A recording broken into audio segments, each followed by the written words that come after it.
Oke, ketemu lagi sama gue, nama gue Dani, gue dari Seribu Roti. Gue cuma jelasin soal cash flow. Jadi kemarin gue sempat lihat posting XCFO, sebuah perusahaan gede, dan ini dua kali gue dapat infonya. Pertama adalah uh, dua-duanya perusahaan gede nih. Yang satu kalau gue nggak salah masih jadi komisaris independen di sebuah perusahaan besar, perusahaan alat berat. Yang dua-duanya jawab apa sih poinnya kalau sudah jalan mereka fokusnya di cash flow aja. Sebenarnya cash flow nggak salah ya, jadi kalau kita mau fokus ke cash flow nggak apa-apa, cuma balik lagi lu dalam posisi apa gitu. Kalau lu dalam posisi retail, investor retail, menurut gua cash flow bukanlah yang perlu lu perhatikan. Cash flow itu lebih ke kalau lu karyawan gitu ya, lu dibayar gajinya dari situ dan lain sebagainya, lu bisa fokus ke cash flow. Tapi kalau uh, lu sebagai investor retail, cash flow itu sebenarnya bukan tolak ukur yang menurut gua paling penting buat lo, apalagi yang short selling. Kenapa? Karena di video gua sebelumnya gue pernah bilang bahwa cara lu dapat duit dari bursa itu cuma ada tiga, yaitu capital gain, yang kedua adalah net profit margin, dan yang ketiga adalah gabungan keduanya. Jadi lu dapat capital gainnya juga, kenaikan harga saham, dan lu dapat laba bersihnya. Nah kalau lu fokusnya ke cash flow nggak ada hubungannya sama itu, karena itu hanya fokus pada keberlangsungan hidup si perusahaan itu sendiri. Apakah dia masih mampu bayar gaji karyawannya, atau dia masih mampu ya melakukan kegiatan operasional. Jadi kalau cash flow-nya positif ya oke, dia berarti masih bisa melakukan kegiatan operasional.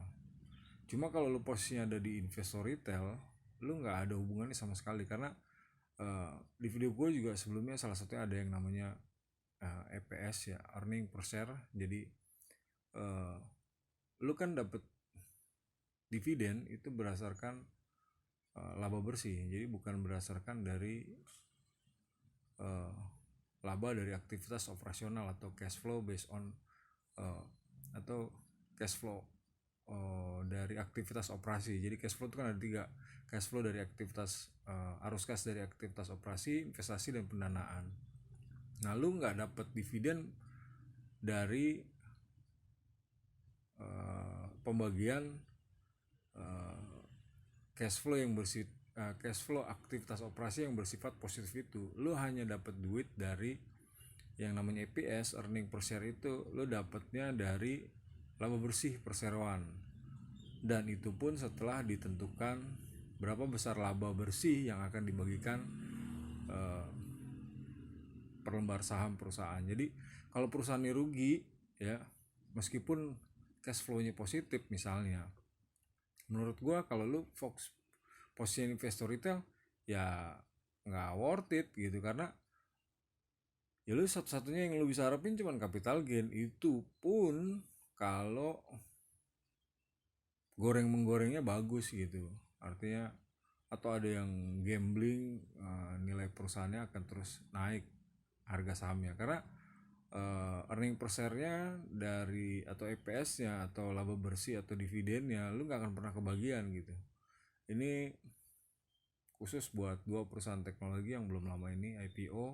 Lu bisa lihat dua perusahaan ini rugi bertahun-tahun, bahkan yang satu rugi rata-rata hampir 10-20 triliun per tahun. Jadi karena dua-dua ini ada di atau ada hubungannya dengan salah satu perusahaan yang IPO ini, menurut gua kita sebagai investor retail harus lebih, kita atau lu sebagai investor retail harus lebih lebih wise. Karena bisa jadi atau mungkin tidak ada niat untuk melakukan bias, tapi karena posisinya mereka ada hubungannya dengan si emiten, ya ada kemungkinan ada sedikit bias. Kan nggak mungkin juga lu kerja dan lu menjelek-jelekan perusahaan lu, kan hampir nggak mungkin gitu. Jadi ini sih poin kalau lu dalam posisi investor retail. Beda halnya kalau lu karyawan, lu cash flow-nya masih positif, ya berarti bulan depan gue masih gajian. gitu sih. Bulan depan perusahaan gue masih ada. Oke, itu menurut gue pagi ini sekian dari gue. Jadi waktu lu baca berita lu mesti tahu lu baca itu atau lu baca posting lu dalam posisi, lu duduk dalam posisi apa, apakah di internal perusahaannya sebagai karyawan, sebagai manajemen, pokoknya yang kebagian gaji lah, sebagai investor besarnya atau apa, atau lu sebagai investor retail. Kalau lu investor retail yang lo harapin lagi-lagi gue cuma bilang capital gain, net profit margin, atau keduanya. Jadi begitu lu lihat perusahaan rugi, harapan lu pupus tuh net profit margin, tinggal capital gain. Nah capital gain ini juga tergantung nih berapa banyak orang yang percaya bahwa perusahaan yang rugi bertahun-tahun, apalagi sudah 10 tahun berjalan, itu akan punya masa depan gitu. Karena itu nanti ada hubungannya lagi sih sama apa namanya, hak suara. Jadi apakah si driver ini atau si CEO ini itu bisa merubah kondisi kerugian ini menjadi profit gitu ya. Dan